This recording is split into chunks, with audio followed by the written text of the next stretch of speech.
Good morning সকলকে।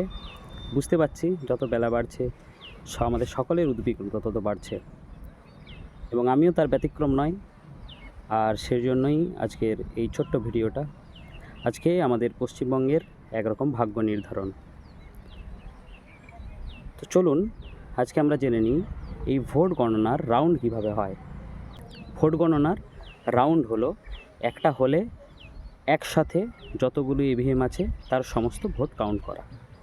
ধরুন একটা হলে 14টা বা 15টা টেবিল আছে, প্রত্যেকটা টেবিলে একটা করে ইভিএম আছে, আর প্রত্যেকটা ইভিএমে ভোট কাউন্ট হচ্ছে। ভোট কাউন্টের পর টোটাল একসাথে যে কাউন্টিং হলো সেটা হলো একটা রাউন্ড। সমস্ত ইভিএমগুলো একসাথে গোনা হওয়ার পর আবার পরের সেট ইভিএম আনা হয় এবং পরবর্তী রাউন্ড শুরু হয়। এরপর প্রশ্ন হলো এই রাউন্ড কতগুলো হতে পারে। একটা হলে যতগুলো পোলিং স্টেশন বা ইভিএম আছে এবং যতগুলো টেবিল আছে সেটা দিয়ে ভাগ করে দিলে আমরা রাউন্ড পেয়ে যাই।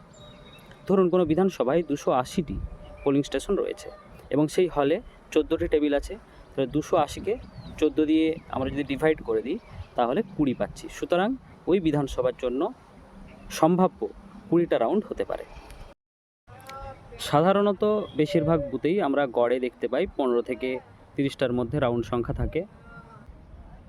তো ফলাফল কিভাবে বের হয়? প্রত্যেক রাউন্ডের শেষে রাউন্ড ওয়াইজ রেজাল্ট বের করা হয়।